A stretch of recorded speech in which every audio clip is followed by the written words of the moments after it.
Purihin ang Diyos sa pagbasa ng kanyang salita. Muli nga pong palakpakan natin ang ating Panginoon.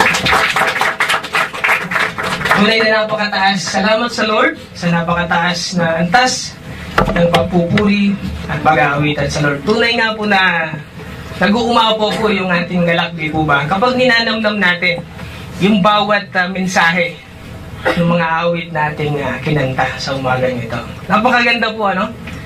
Yung pagbabago na ginawa niya sa atin, yung pagtitiwala na ibinigay na ito sa atin. Siya lamang. Diba? Maraming tao hindi nagtitiwala sa atin eh.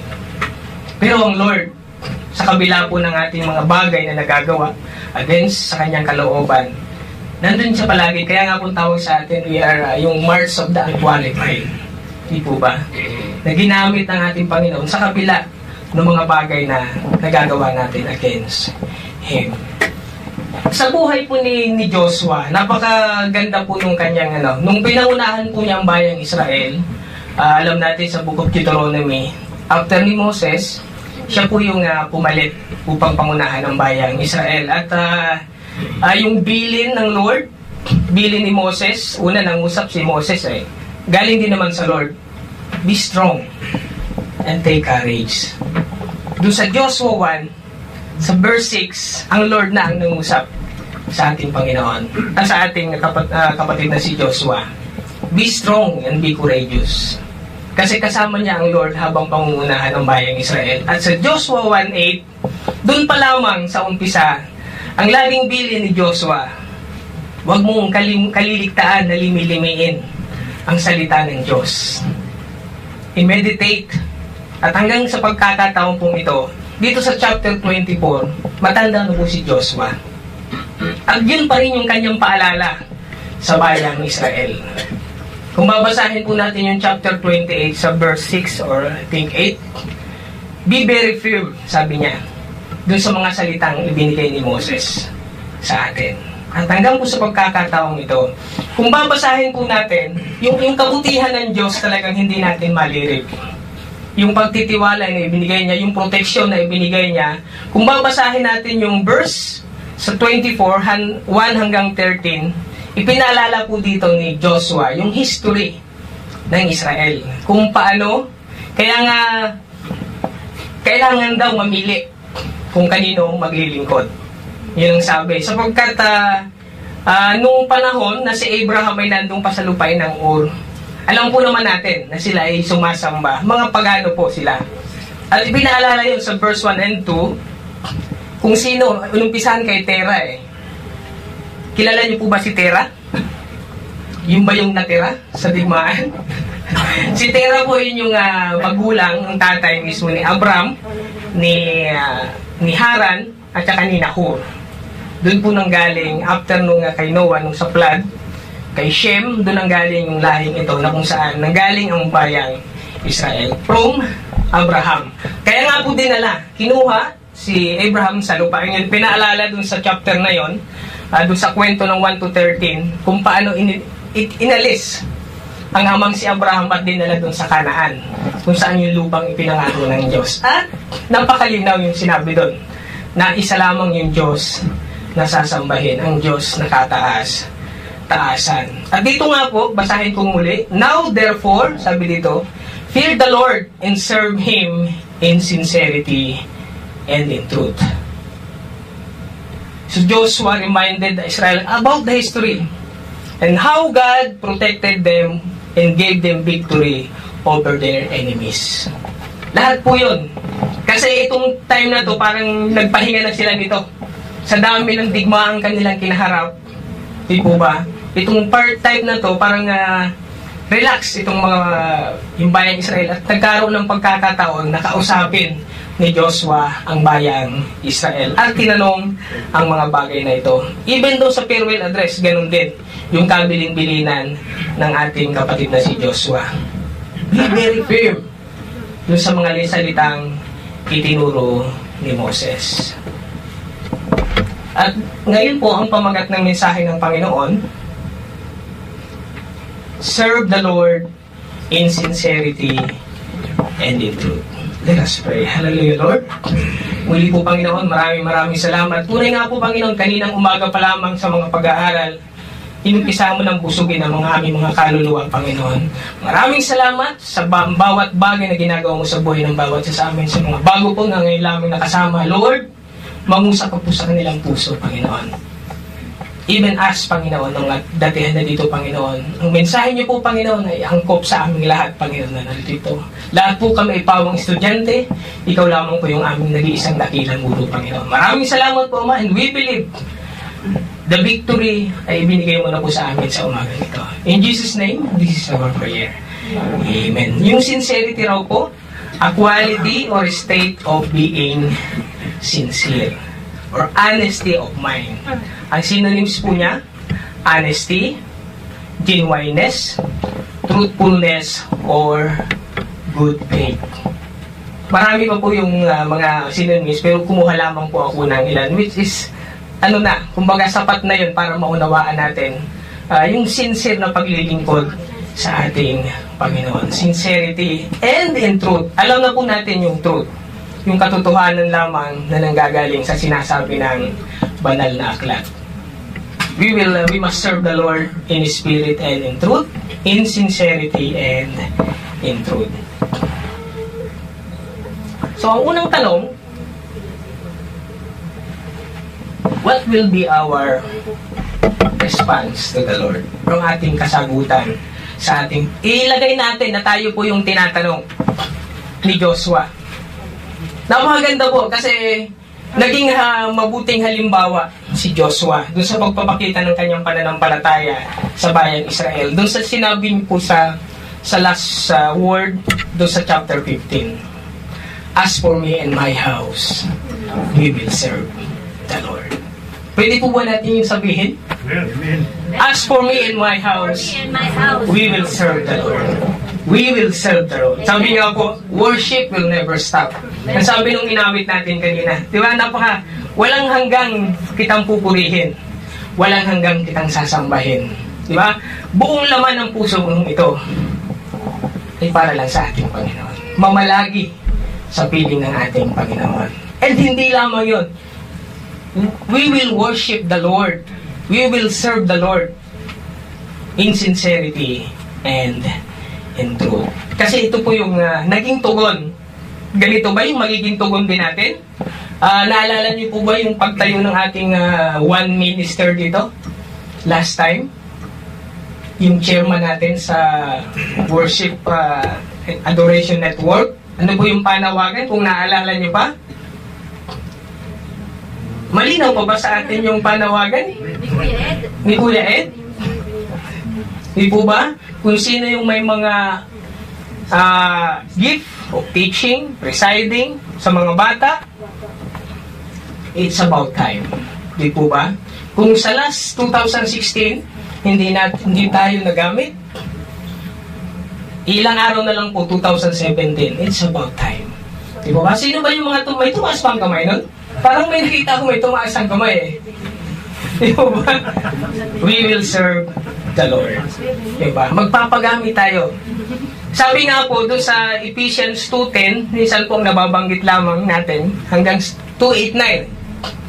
Tayo po yung workmanship, yung sabi ng Panginoon. Tinawag tayo ng Lord para gamitin sa kanyang ubasan. Napag-aralan natin, napakinggan natin sa last message, na dito raw po sa church, walang qualification. Di po ba? Sa mundong ginagalawan natin, full of qualification. Mag-a-apply ka ng janitor, dapat magaling ka sa basketball. Anong kaugnayan nun? Di ba? Maraming mga qualification. Pero sa church nga raw, pag dumating tayo dito, hindi tayo hinanapan ng biodata dyan ng resume sa labas ng gate. Welcome po tayong lahat. Pero kung nandito na po tayo sa iglesia ng Panginoon, inaasahan po ng Lord yung pagpapagamit natin sa Kanya. Sabi nga po, hindi tayo tinawag upang maging buntot. Sinabi yun kay Moses, tinawag tayo ng Panginoon upang maging ulo, to lead the church. At yung paglilid po sa church, hindi lamang yung pagtayo natin dito. Kapag nagdala ko po ng isang kaluluwa sa simbahan, you are leading souls sa paano ng ating Panginoon. Isang ministry na po yun, kapatid. Kung sa mga nakaraang taon, hindi natin yung nagawa, it's about time. Gawin natin sa pagkakataong ito. Sa 2017, ibigay natin yung the best. Alam natin lahat na ibinibigay natin yung the best sa ating Panginoon. But we can give more. Kasi yung room for improvement ay hindi po napupuno. Mayroon pa tayong mga maibibigay. Sabi nga po, deserve ng Lord yung the best para sa Kanya. So ang tanong po, ano yung magiging sagot natin sa panawagan ng ating Panginoon? Ganito rin ba yung itutugon natin katulad ng sinabi ng mga Israelites na kausap? Sa Joshua 24:16 hanggang 18, the people answered and said, "Far it be from us that we should forsake the Lord to serve other gods. For the Lord our God is He who brought us and our fathers up out of the land of Egypt, from the house of bondage, and who did these great signs in our sight, preserve us through all the way in which we went, and among all the peoples through whose midst we passed. The Lord drove out from before us all the peoples, even the Amorites who live in the land." Ito po yung naging tugon nila.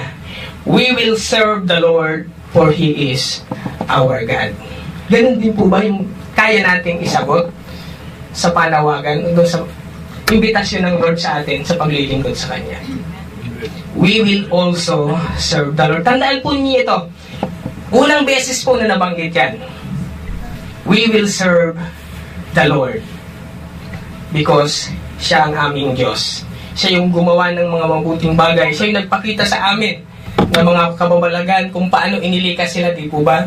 Doon for 40 years na paglalakbay mula sa Egypt, doon lamang sa pagtawid nila doon sa Red Sea, ipinakita na ng Lord yung kanyang kapangyarihan. So napakaganda po ng tugon nila sa panawagan ng ating Panginoon through Joshua. And Joshua, being a leader, a good leader, gave encouragement. Yun po yung palaging ginagawa ng ating kapatid na si Joshua. At yun din po yung inaasahan ng Lord sa ating lahat.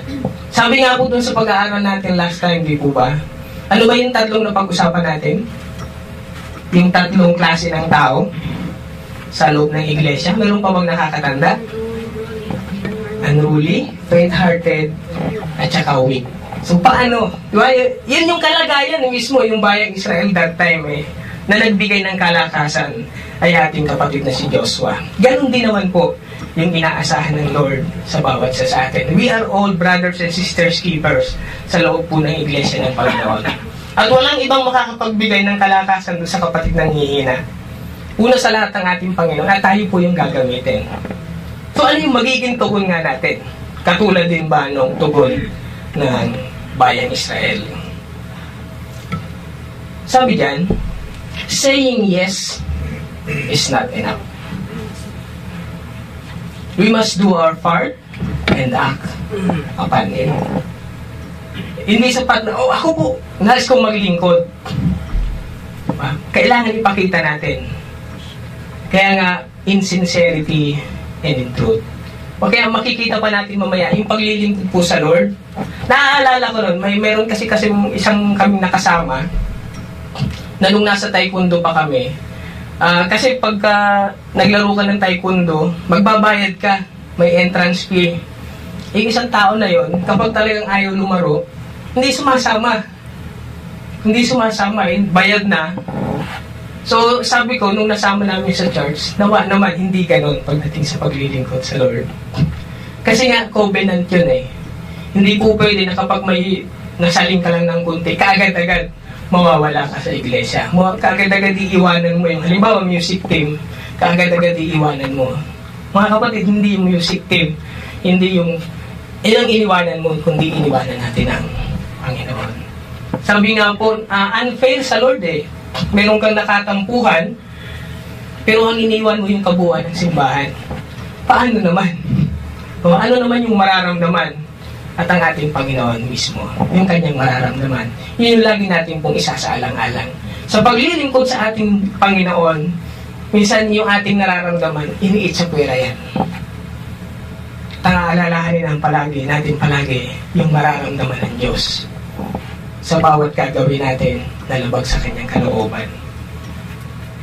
Let us serve the Lord with sincerity. Tulad po na nabanggit, saying yes is not enough. We must do our part.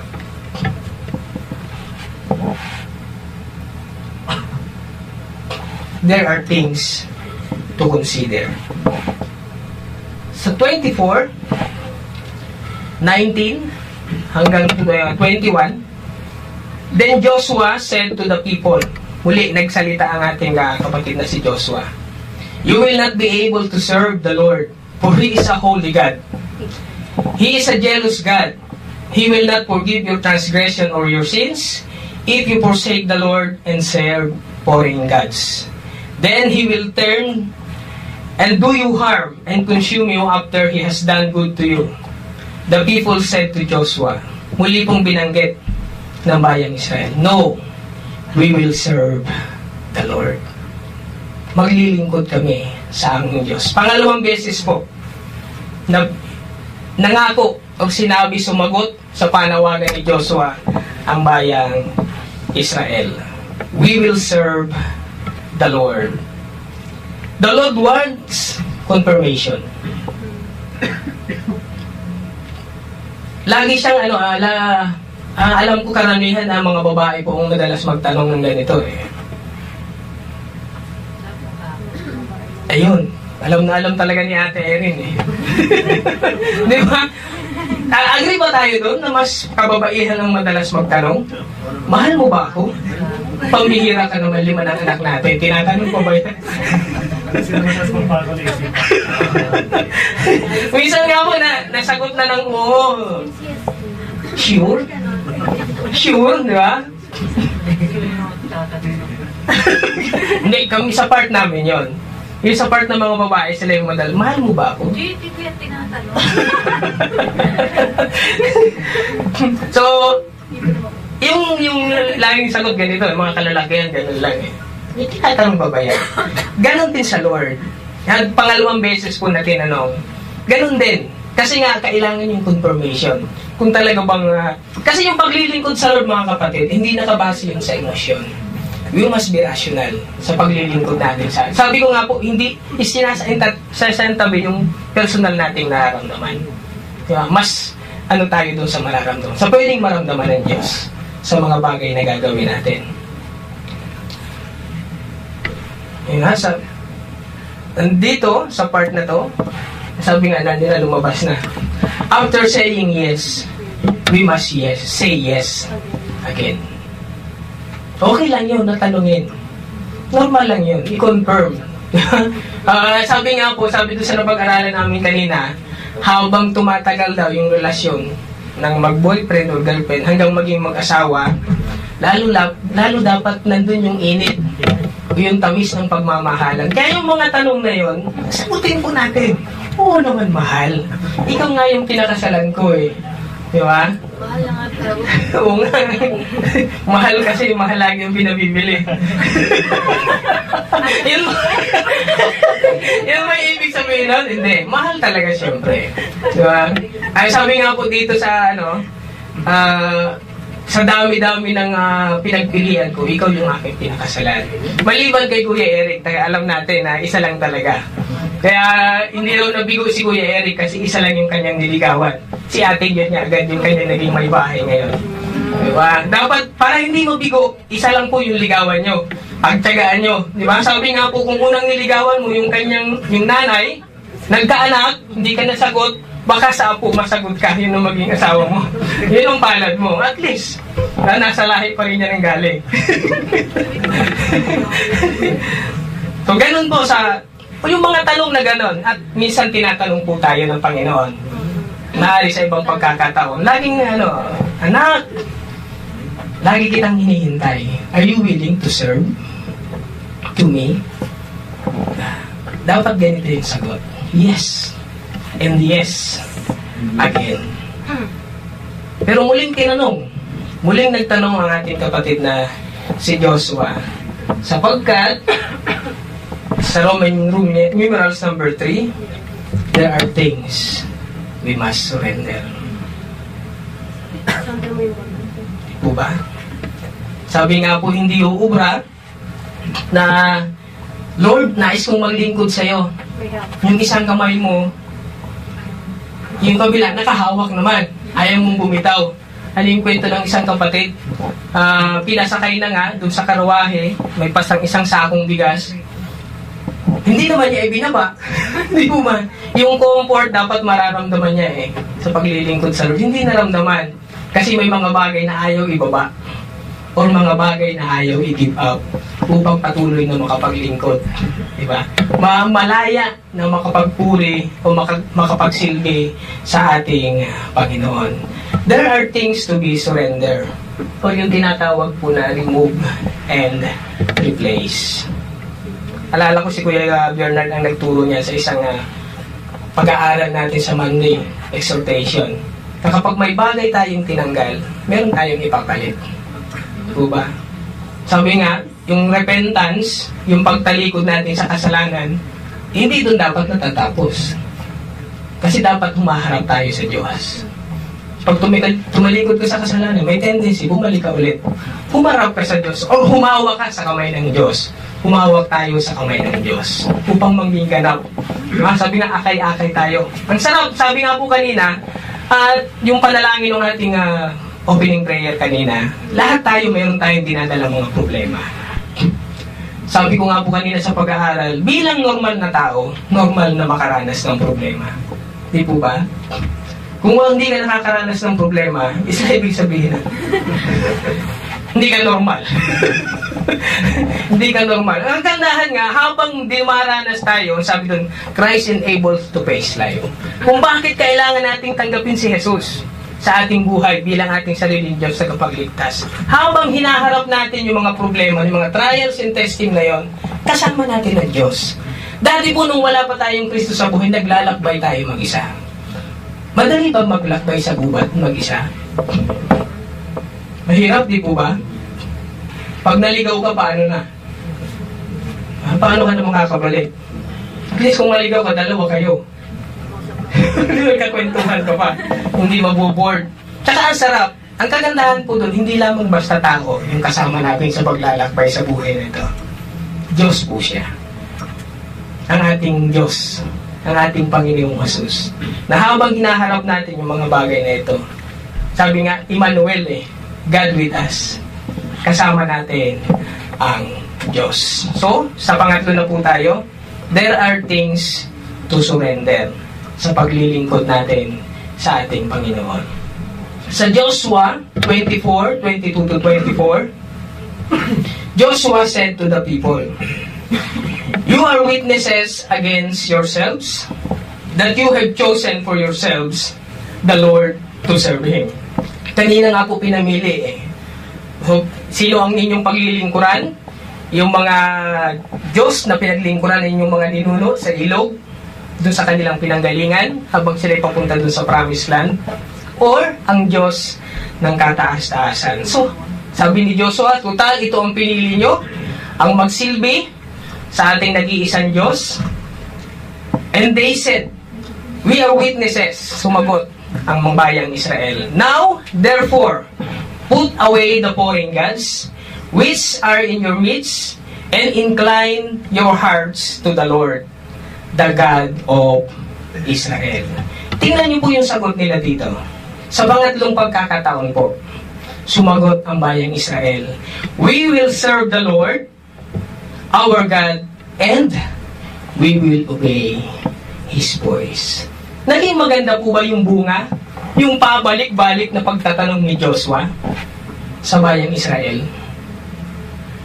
Sa pangatlong pagkakataon, lumitaw yung talagang ganap dapat na paglilingkod na dapat gawin ng bayang Israel, at ganun din naman sa atin bilang mga lingkod ng Panginoon. We will serve the Lord our God and we will obey His voice. So okay lang pala na magtanong para masigurado kung talagang mahal. Di po ba naalala ko lang, Di ba, nung after ng pagkabuhay na ng ating Panginoong Jesus, si Peter, di ba? 3 times din na tinanong. 3 times din na tinanong. Dahil 3 times din naman niyang itinatwa ang ating Panginoon. So, ganun din po sa atin. Kung doon sa nakaraang panahon ng paglilingkod natin sa ating Panginoon, hindi natin naibigay. Di po ba? May mga bagay na habang naglilingkod tayo para naging mabigat para sa atin. This time, sabi nga nung ating presider kanina, ito yung revival. Yung recommitment. I-recommit natin yung paglilingkod natin sa ating Panginoon. Kasi yun po yung hinahanap niya sa atin. Sabi nga, habang naglilingkod tayo, may mga bagay nga, na yung ups and downs sa buhay ng isang Kristiyano, at even yung mga patriarchs na naranasan yan, pero hindi yun naging dahilan para sa Lord, para hindi gamitin. At ganun din po naman sa ating lahat na naririto ngayon. So saying yes, and saying yes again, is not enough. Because there must be obedience and commitment. Yun po yung hinahanap ng Lord. Sabi nga po, nung pumunta tayo, dito dumating tayo sa iglesia ng Panginoon, walang requirements bago tayo pumasok. Pero pagpapasok na po tayo sa ministry, diba? Sa Timothy binanggit din naman yun. At nabanggit ni Kuya Ed last time. Sabi doon, unang ano yung unang requirements? We must be born again Christians na naman. Kailangan na talagang tinanggap na. Kaya nga po, kasi naging kaugalian ito ng iglesia, mula noon pa, ang lagi kong naalala po si Kuya Danny. Kilala ni Ate Erin, yung asawa ni Ate Annie. Every time po marong bago, kasi nga minsan nakapokus na sa, ay, galing tumugtog ng kapatid Isa lang na yan. Isa lang na dito po sa atin. Doon siguro yung mga nasa music na ngayon, si Kuya Paul, naranasan niya. Hindi po ganun yung pamantayan. Kasi kailangan muna yung puso ang malinang. Upang pag nandun ka na sa isang ministry, pag nandun na tayo sa isang ministry, alam natin yung bigat. Hindi tayo agad may burn, di ba? Konting lang, mamasita, kaagad-agad mawawala sa kanyang ministry, no? Kaya inuuna po natin yung mga pag-aaral. Inuuna yung mga pag-aaral para malaman natin kung ano yung bigat ng responsibilidad na kapag tayo ay nasa ministry na. Covenant nga po. Commitment and obedience ang hinahanap ng ating Panginoon. So ano yung bagay na ipinasosurrender ng Lord? Dito nabanggit foreign gods.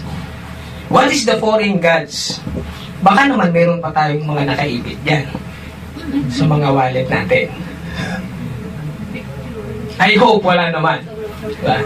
Narinig natin sa mga nakaraang mensahe. Nagkakaroon daw tayo ng mga self-imposed God. Di ba ba? Yung idolatry kasi malawak yan Minsan yung sarili natin nagiging idol natin. Una sa lahat, di po ba? Sa mga gawain na lang, parang parang hindi ako makakadalo ng Friday, kuya. Bakit? Parang lalagnatin ako ng Friday Martes pa lang pambihira. Di ba? Kaya nga po lagi namin nasasabi, minsan, Miyerkules pa lamang, dapat ay natatawagan na. Di po ba? Yung mga nasa ministry, sa transport ministry, Miyerkules pa lamang, dapat ready na yung puso natin. Kuya, dadalo po ako sa Friday. Di po mas maganda yun?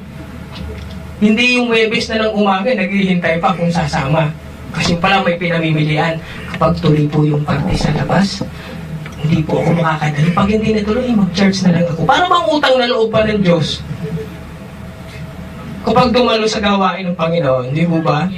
Diba? Iisang araw, lagi ko itong binabanggit. Di po ba? Siguro ilang beses yung narinig ko, hindi po ako magsasawang sabihin to.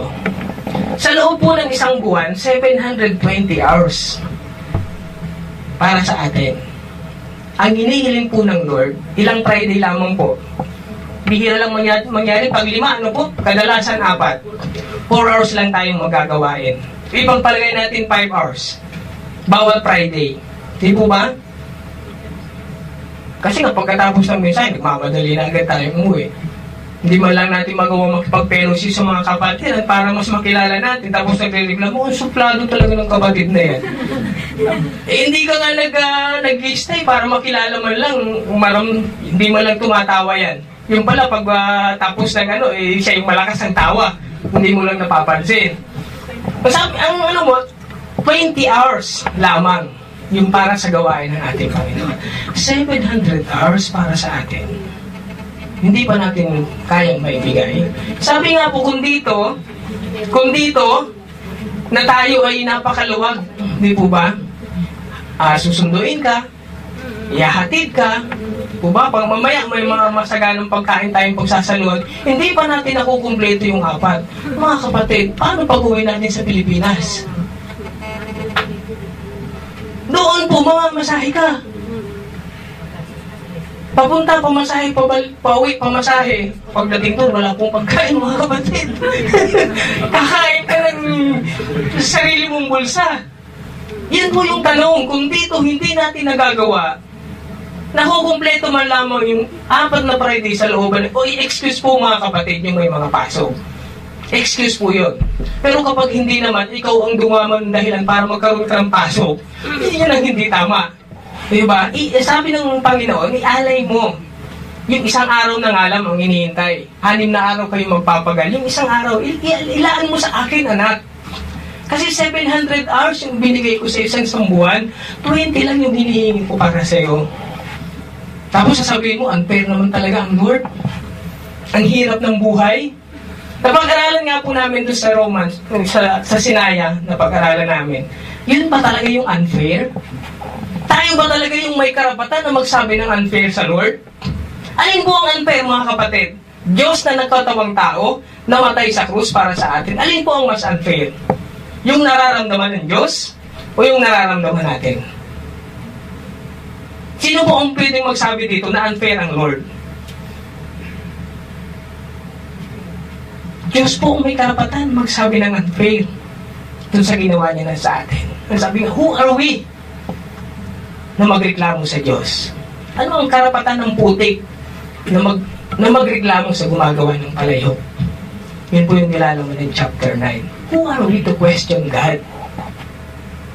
Samantalang siya yung Diyos na nagkatawang tao. Sabi nga po sa mga pag-aaral, yung pagkakatawang tao ng ating Panginoong Hesus, habang sineselebrate natin yung Christmas, it is more than enough na magpasalamat. Ang sabi po kanina nung nanalangin sa opening, yung palamang pagising natin sa umaga, meron tayong buhay. It is more than enough na magpasalamat sa Diyos, mga kapatid. Na minsan ay hindi man lang natin nagagawa. Hindi man lang natin Masarap ba yung pakiramdam na yung anak mo, pagkabigay mo ng baon, umalis na lang? Wala man lang halik? Hindi man lang nagpasalamat? Ganun po yung nararamdaman ng Diyos. Every time na umaalis tayo ng bahay na hindi man lang nakipag-usap sa Kanya, hindi man lang nakapagpasalamat. Sabi nga po kasi nakapokus tayo sa mga bagay na gusto natin hingin sa Diyos. Hindi natin naaalala yung mga bagay na hindi natin ipinanalangin na kusa na lamang ibinigay ng Diyos. Sa bawat oras po ng ating buhay, lagi tayong dapat may pagkakataon na magpasalamat sa Diyos. Kung sa mga nakaraang taon, sa last 2016, may mga bagay na naniniglect tayo pagdating sa mga bagay na yan. It's about time to recommit our faith sa Lord. To recommit yung paglilingkod natin ng tapat at sa katotohanan sa ating Panginoong Jesus. Lahat po tayo, mga kapatid. We are all guilty here. Even me. Sabay-sabay po natin ibalik yung mainit na paglilingkod sa ating Panginoon. Nawa po maramdaman natin. Lahat tayo. Sabi ko nga po kanila, lahat po tayo pawang estudyante dito. Isa lamang po talaga yung dakilang guro. And that is our Lord Jesus Christ. We are all guilty.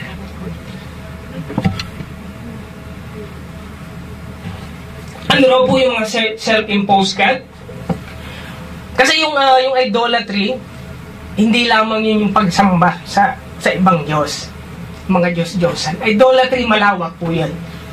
Minsan mga profession, mga ambition natin, minsan loved ones, yung nakakalungkot. Di po ba? Naalala ko nung si Kuya Bien yata yung nag-deliver ng message na yun. Kasi siya po yung every time may mensahe siya, dati raw, one for the road. One for the road. Siguro naman marami nakaka-relate pag narinig yung one for the road. Ano po? One for the road ay yung mga dating hindi espiritu ng Diyos ang hinahawakan, kundi espiritu ng mabuting usapan. Di po ba? Pag nagme-mensahe po yung si Kuya Ben, sabi niya madalas, one for the road. Kaya pagkatapos yung one for the road, where is the road? Kasi hindi na alam yung daan pa uwi. Yun po yung buhay ni Kuya Ben nung siya po hindi pa nakakilala sa Lord. Naalala ko lang, kasi yung pala personal experience niya. Lahat po tayo, meron tayong mga ganung buhay. Pero salamat sa Lord, nandito tayo ngayon. Hindi po baso ang hawak natin. Biblia, baso man, tubig at laman, mga kapatid. At sabi nga po pinipigilan siya ng kanyang nanay. Pinipigilan siya nung siya dumadalo na sa gawain. Alam po yung naging tugon niya? Ang sabi raw niya, Nay, bakit noong mga panahon na ako'y naninigarilyo, ako'y umiinom, ako'y nakikibarkada, hindi mo ako pinipigilan. Ngayon na lumalapit ako sa Lord, bakit mo ako pipigilan? Pwede po natin isagot yun. Kung mahal mismo natin sa buhay, yung pumipigil sa atin sa paglilingkod sa Lord. Kaya ba natin sabihin yun sa ating partner sa buhay? Kaya nga po yung sa study about dun sa Genesis na kung bakit ang pinili ni Abraham na mapangasawa ay si Rebecca. Hindi dun sa mga taga-Kanaan o dun sa lahi ng mga Canaanites. Di po ba? Kaya nga nabanggit kanina si Nahor. Yun po yung tatay lolo ni Rebecca. Inutusan si Eliezer na doon pumunta. Kung pag-aaralan po natin yung chapter 24 ng Genesis, makikita natin doon yung mailalapat natin doon yung sinabi sa Romans 8:28. Pag-aralan namin last Tuesday, na yung lahat ng bagay ay nangyayari, nagkakalakip-lakip. Di po ba? Doon sa mga pinili ng Diyos. Talagang lapat na lapat po. Namin talagang dito lapat yung Romans 8:28 sa pagkaka. Lahat po yung karakter doon sa kwento na yon, nung inutusan ng Lord si Eliezer na pumunta doon sa bayan ng kanyang kapatid na si Nahor, wala pong resistance mga kapatid.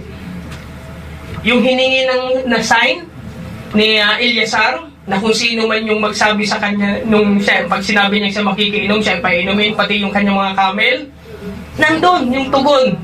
Even yung pagdating dun sa sambahayan, nandun si Laban at si Bethuel, wala man lang resistance. Wala man lang kung, sabi nun, sugo ka ng Diyos. Ikaw yung ipinanal ng Diyos. Ano yung pwede namin isagot sa'yo? Di po ba? Walang Nung hinanap, kaya nga po mga kapatid, kung ngayon hindi pa dumarating yung inyong partner sa buhay, ipanalangin lang. Kasi Lord ang magbibigay niyan. Diba? Kung paanong si Eva inilapit kay Adan, ganun din po. Huwag mainip. Kaya nga sabi ko kanina, kahit apo na yung mapangasawa, okay lang yun. At least sa lahi niya nang galing. Ang punto po ron, kung bakit nais ni Abraham na doon sa kanyang sariling pamilya na pinagmulan, manggagaling yung lahi ni Rebecca na pamangasawa ni Isaac. Kasi po ganito, yung nga pong dalawa na kayong Kristiyano na nagsisilbi sa Lord, naghihilahan pa, di po ba? How much more kapag magkaiba na? Tapos may anak na kayo. O bukas sa sunod na linggo, dito tayo sisimba, sa sunod dito So may confusion. Kaya sabi ng Lord, huwag kang makikipamatok sa hindi mo panampalataya. Kasi mayroong magiging hindi magandang bunga. Pero hindi ko po sinasabi na kung yung mga karelasyon nyo ngayon ay hindi manampalataya, hiwalayan nyo na po. Hindi po. Do everything in your power sa tulong ng ating Panginoon na ibahagi sa Kanya yung salita ng Diyos hanggang dumating yung time magkahawa kamay na kayong naglilingkod sa ating Panginoon. Diba? Yung mga last messages natin, 4 hands, 2 hearts. Kasi 2 pusong magkahawa kamay na naglilingkod sa ating Panginoon. Yun po yung ibig sabihin nun. Kailangan na mayroong mga bagay na i-give up. Kapag sabi nga, kung nagiging dahilan, ipaglaban man lang naman si Jesus. Di po ba? Ipaglaban si Jesus. No. As for me and my house, we will serve the Lord. Bilang ama ng tahanan, ipaglaban. Po ba? Minsan talagang gano'n, masasaktan natin ang ating mga mahal sa buhay. Pero mas pipiliin pa natin masaktan kaysa masaktan natin ang Diyos. And that, yung masakit na katotohanan na yon, kung yun yung magpapalaya, so be it. John 8:32, then you will know the truth, and the truth will set us free. Gaya po ng ginawa din ng Panginoon sa bawat isa sa atin ngayon. Talagang ganon. Pero patuloy natin ipaglalaban. Kasi nga, ang Diyos din naman ang gagawa ng kaparaanan. Through prayer, walang batong puso kapag pinalambot ng Lord. Yung irresistible grace na tinatawag. Kapag dumating yung time na tinawag, kahit paturpo ang pangalan niyan, Bruno, kapag hinipo ng Lord ang puso niyan, tutugon at tutugon niyan, susunod sa panawagan niya ng Panginoon. Ang tanging lamang natin gagawin, i-share yung kanyang salita at walang sawang pananalangin. Di ba? Marami na naging bunga. Kaya nga po we encourage, kung mayroon kayong mga pray time every Monday prayer meeting, sama-sama tayong manalangin. Di po ba? Kung mayroong time, kung wala, okay lang. Pero kung mayroong time, all is welcome.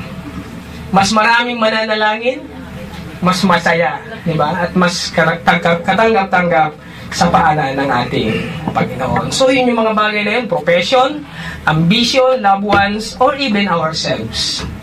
Even ourselves. Tayo yung una. Ito nga po yung mahirap na kalaban natin. Yung ating sarili. Yung enemy within. Yung enemy without, enemy around, nag-o-offer lamang yan. Lahat po ng nagagawa nating mali, hindi natin pwedeng isisi kay Satan. Kahit wala si Satan, nakakagawa po talaga tayo ng mali. Hindi na kailangan. Kasi nga, mayroon tayong sinful nature within us. Kaya ang mahigpit na kalaban, minsan madalas nagiging idol natin ang ating mga sarili. Yung bagay na mas pinapahalagahan natin, inuuna natin kaysa sa Diyos. Yun yung mga bagay na dapat isinusuko sa Lord upang mangyari yung sincere at makatotohanang paglilingkod sa ating Panginoon. Sa Roman numerals number 4, malapit na po tayo matapos. We should always remember that serving the Lord is our covenant to Him. Pag sinabi pong covenant, hindi po, parang hindi yung usapan lang ng tao tao sa tao. Yung pangako, gano'n yun karaniwang pa naman ang pangako na pampako. Sabi ko nga po kanina, nung nililigawan pa lang, kukunin ko ang lahat ng bituin at ipapalamuti ko sa buhok mong maitim. Ang nangyari, madalas makakita ng bituin yung babae. Laging sarado ang mata. Laging nakakakita ng bituin. And dapat maiano natin yung pagmahal, di ba? Yung pagmamahal. Yung mga babae po, mga asawa natin, mga partner natin sa buhay, kung ganun din lamang po ang gagawin natin. Ang lagi ko po sinasabi, isoli mo na lang yan doon sa kanyang magulang. Kasi nung maliit pa yan, kahit lamok, hindi yung pinadapuan. Tapos kamao, ipapadapo mo. Di ba? Sabi ko nga po, yun po yung laging sinasabi ko kapag may kapatid ako na magsasabi ko, mag-aasawa na si ganito. Yun laging sinasabi ko, minahal namin yung kapatid namin na yan. Inaasahan ko na mamahalin mo rin. At praise God, minamahal naman. Kasi pag hindi, mamahalin mo rin. Love pa rin di ba? Love pa rin. Mamahalin pa rin natin at isi-share yung mabuting balita galing sa ating Panginoon. Nakala nyo siguro gagamitin ko na yung taekwondo. Pag-ibig nga itinuturo ng ating Panginoon. So, pinaalala at sa pangatlong pagkakataon, sinabi nga, we will serve the Lord and we will obey His command. So, kung ganon, ito ang dapat natin gawin. So, Joshua made a covenant with the people that day, and made for them statute and an ordinance in Shechem. And Joshua wrote these words in the book of the law of God. And he took a large stone and set it up under the oak that was by the sanctuary of the Lord. Naalala ko lang kasi last Friday po, ito pong message na ito, dito ko po ginawa. At nung lumabas nga po ako, nung dumating si Ate Erin, nakaharap ako sa talaga ako po yung umiiyak. Kasi napakasarap po pa talagang gumawa ng mensahe doon sa sanctuary ng ating Panginoon. Habang ginagawa ko po yung message, tumilingon-lingon ako dito. At ito po yung message na nagawa ko na almost 1.5 hour lamang. Sabi ko, iba yung ginagawa mo, nandiyan yung parang nandito ka sa bahay ng Diyos habang ginagawa mo yun. Walang nandito nga nagtutug-tug-tug si Kuya Bernard eh. Napakasarap na, sabi nga pag na-solo ka ng Lord, yun dapat habang gumagawa tayo, habang nag-aaral tayo, it is between, kaya nga covenant eh, it is between us and the Lord. Kayo lang ng Lord ang nag-uusap. Napakasarap po. Yung masolo tayo ng Lord. Kaya lagi yung quiet time, yung pakikipag-usap, it is between us and the Lord. Ang sabi dito, Joshua said to all the people, behold, this stone shall be for a witness against us, for it has heard all the words of the Lord, which he spoke to us. Thus it shall be for a witness against you, so that you do not deny your God. Sabi po dito, in serving the Lord in sincerity and in truth, giving up is not an option. There is no graduation sa paglilingkod sa Lord.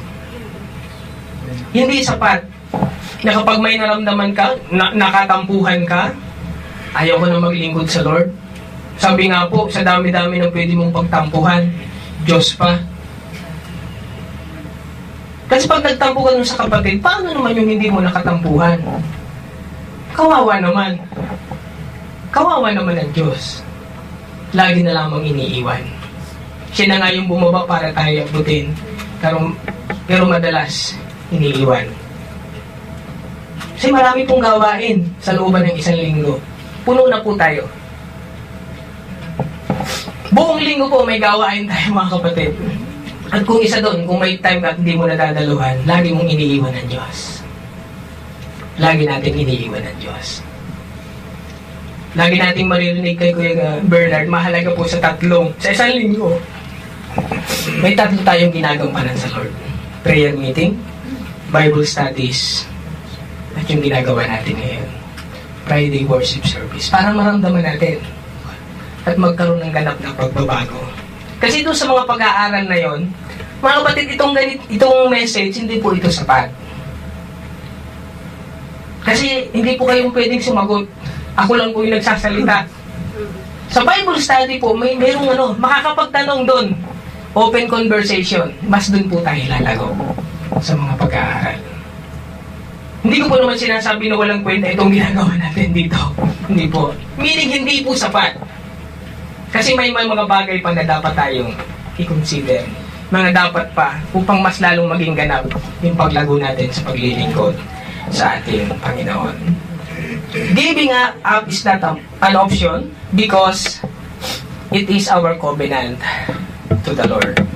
We must remember the way of service to God. Kailangan ramdam natin palagi yun. Every time na tayo ay nagpapagamit sa ating Panginoon. Sabi nga, we are not man pleaser. We must be God pleaser. Habang ginagawa natin yung pagsisilbi, dapat ang napapupurihan ng ating Panginoong Jesus. I-review agad natin. Di po ba? Kapag nagsabi yung kapatid, ang galing mong talaga magpaawit, huwag mong sabihin, wala pa akong practice niyan. Glory to God! Praise the Lord! Ibalik mo agad kasi magkakaroon ng pride yun. Sa sunod, hindi ka binati. Hindi yata maganda yung awit ko. Ibalik lagi sa Lord. Laging ibabalik sa Lord. Di po ba? Kasi nga, He deserved the highest praise and adoration. Sa conclusion po,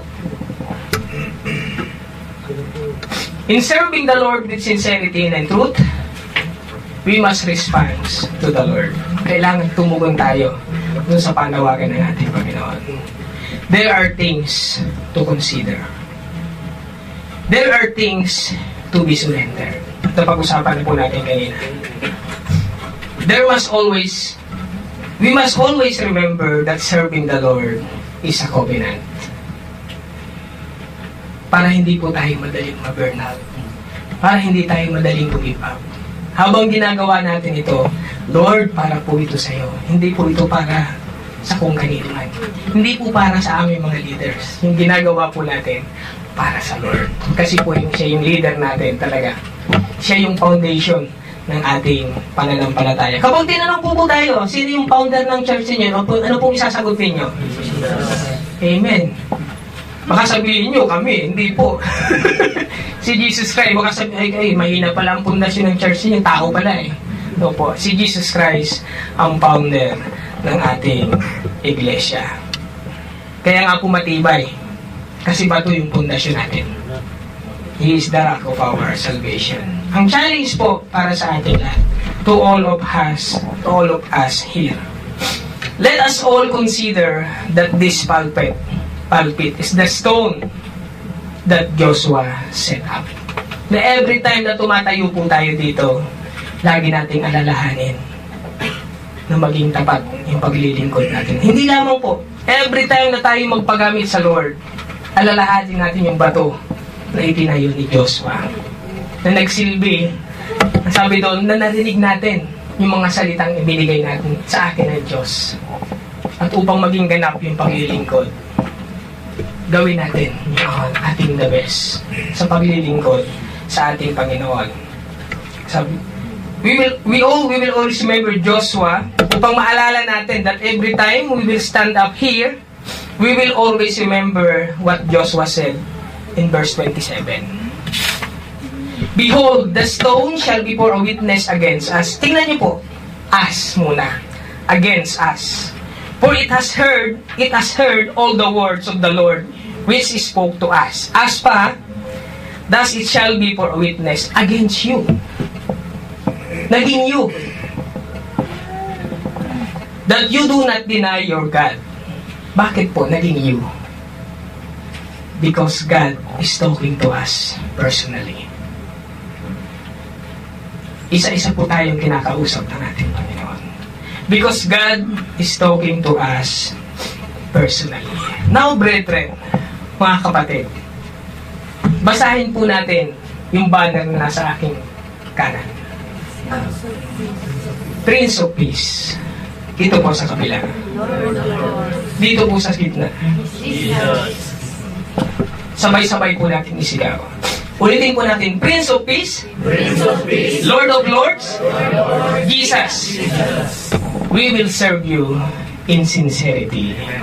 And let us pray. Hallelujah, Lord. Muli po, Panginoon, maraming salamat sa bagay na ito. Sa umagang ito na binusog mo kami ng iyong mga pag-aaral. Lord, patawad po, Panginoon, doon sa mga nakaraang taon, kung may mga bagay kami na hindi namin naibigay yung the best namin sa paglilingkod sa iyo. Madali kaming sumuko, madali kaming wala, Panginoon. Lord, patawarin mo kami. But this time, Panginoon, katulad ng panawagan mo sa amin, sabay-sabay po kami, Panginoon, nagagawin namin yung panawagan mo sa amin. Hawak kamay po kami, Panginoon, na itataguyod ang iyong iglesia na pinagkatiwala mo sa amin. Muli po, Ama, maraming salamat. Ang papurit ko sa salamat sa iyong dakilang pangalan namin binabalik. Sa pangalan ni Jesus, lahat po ay tayo magsabi na. Amen. Parang pakatod.